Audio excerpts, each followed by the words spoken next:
There is a young man who started his journey at 18 years and as a houseboy. He finished Form 4, 18 years old. Then he was employed as a houseboy to an engineer.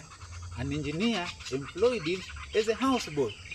But one peculiar thing with this young man is that he used to do his work very, very well.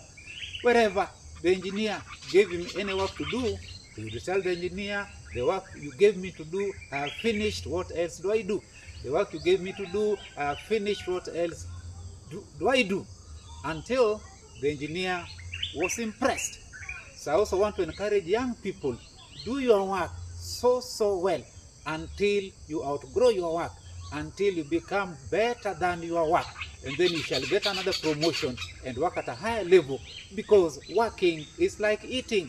You don't say, I don't want to eat, I'll grow fat, I'll outweigh my trousers and they'll not fit me. You just eat. The moment you grow fat, big clothes will automatically take care of themselves. So, but if you refuse to eat, you'll grow thin.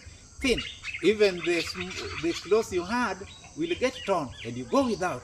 And I've seen people going with torn clothes because they have disobeyed God and they have refused to work. This particular young man used to do his work so well until the engineer was impressed, told him, now, if you finish your housework, be coming to the garage, I'll teach you some mechanics. So the boy is excited. He wakes up at 4, clears with the housework, rushes to the garage, and he's taught mechanics. At the garage, he's the best. What else do I do? What else do I do? Until the engineer is impressed for the second time and now decides to sponsor him to university to do some mechanics. Let us compare him, this particular houseboy, because he's a houseboy with a vision. Let's compare him to ordinary houseboys in our estates, in Nairobi, in other estates. When they are given their salary at the end of the month, because they're houseboys without vision, they'll take advantage of the fact that the owners of the houses have gone to town to work. And then they would buy sodas, sausages, and chips to the surrounding house girls and become the husband during the day. And then they'll end up getting this disease of nowadays, AIDS, and they are put in a coffin and sent home to their mother for burial because they are houseboys without a vision. But this particular one, at the garage, he's the best. Until after he's sponsored to university, when he comes out, he does some research on pistons for vehicles, and he develops more efficient pistons for vehicles and comes up with small engines. And during those days, during the Depression, the only vehicles that were available in the market were the American Fords, and American Fords were very huge vehicles that many people could not afford them. So everybody else bought from this young man, and he sold millions and millions of units. His name is Honda. He's the one responsible for the making of the Honda vehicles, of the Honda motorcycles, of the Honda generators. So Honda is a final product. I want you as a youth to ask yourself, in the next 5 years, in the next 10 years, in the next 15 years, in the next 20 years, what kind of houseboy would you want to be? Would you want to be a final product to be admired like Honda? Or you want to be a final product to be put in a coffin and sent home to your mother for burial?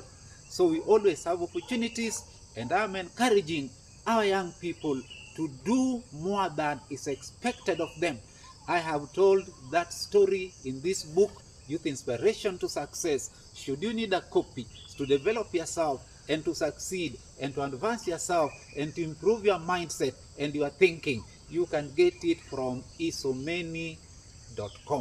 You can also follow us on our WorldLink Youth Empowerment Services Trust. WorldLink Youth Empowerment Services Trust, because we have taken it upon ourselves to teach our youth. Our youth, when they finish 18, 19, 20 years, when they are being prepared from childhood to adulthood, nobody cares about them and nobody trains them. And yet when they don't succeed, we blame them. Whereas every other person, they go for induction, they go for training, they go for workshop, they go for symposium, they go for benchmarking and all this. So I'm also encouraging our society, particularly the governments, to put aside money so that we train our youth to become entrepreneurs and we also teach them on financial literacy. So thank you very much, and may God bless you all.